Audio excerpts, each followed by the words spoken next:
شروع اللہ کا نام لے کر جو بڑا مہربان نہایت رحم والا ہے۔ الف لام میم۔ اللہ جو معبود برحق ہے، اس کے سوا کوئی عبادت کے لائق نہیں، زندہ ہے، سب کو تھامنے والا۔ اس نے اے نبی تم پر سچی کتاب نازل کی جو پہلی آسمانی کتابوں کی تصدیق کرتی ہے، اور اسی نے تورات اور انجیل نازل کی تھی۔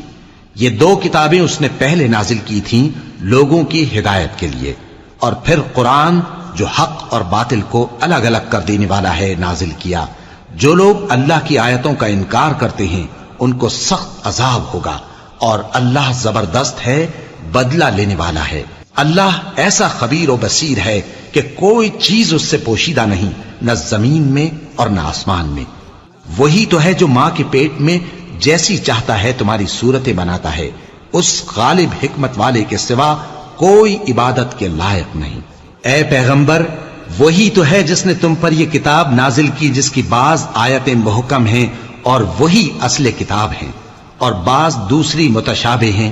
تو جن لوگوں کے دلوں میں کجی ہے وہ متشابہات کا اتباع کرتے ہیں تاکہ فتنہ برپا کریں اور مراد اصلی کا پتہ لگائیں، حالانکہ مراد اصلی اللہ کے سوا کوئی نہیں جانتا۔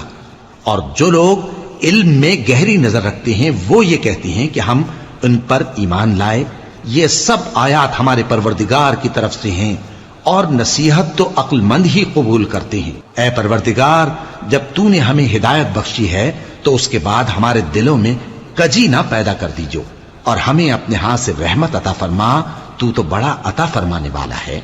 اے پروردگار، تو اس روز جس کے آنے میں کچھ بھی شک نہیں سب لوگوں کو اپنے حضور میں جمع کر لے گا، بے شک اللہ خلاف وعدہ نہیں کرتا۔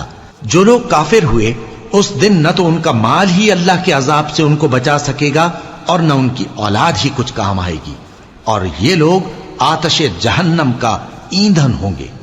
ان کا حال بھی فرعونیوں اور ان سے پہلے لوگوں کا سا ہوگا جنہوں نے ہماری آیتوں کی تکذیب کی تھی، تو اللہ نے ان کو ان کے گناہوں کے سبب عذاب میں پکڑ لیا تھا، اور اللہ سخت عذاب کرنے والا ہے۔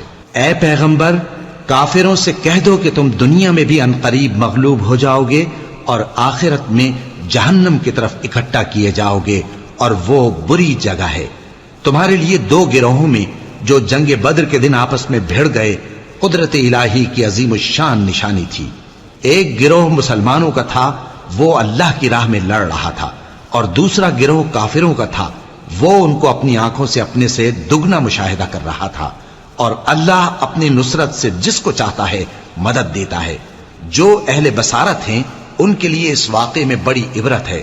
لوگوں کو ان کی خواہشوں کی چیزیں یعنی عورتیں اور بیٹے اور سونے اور چاندی کے بڑے بڑے ڈھیر اور نشان لگے ہوئے گھوڑے اور مویشی اور کھیتی بڑی زینت دار معلوم ہوتی ہیں، مگر یہ سب دنیا ہی کی زندگی کے سامان ہیں، اور اللہ کے پاس بہت اچھا ٹھکانہ ہے۔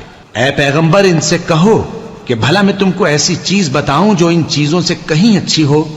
سنو، جو لوگ پرہیزگار ہیں ان کے لیے اللہ کے ہاں باغات بہشت ہیں جن کے نیچے نہریں بہ رہی ہیں، ان میں وہ ہمیشہ رہیں گے، اور پاکیزہ بیویاں ہیں، اور سب سے بڑھ کر اللہ کی خوشنودی۔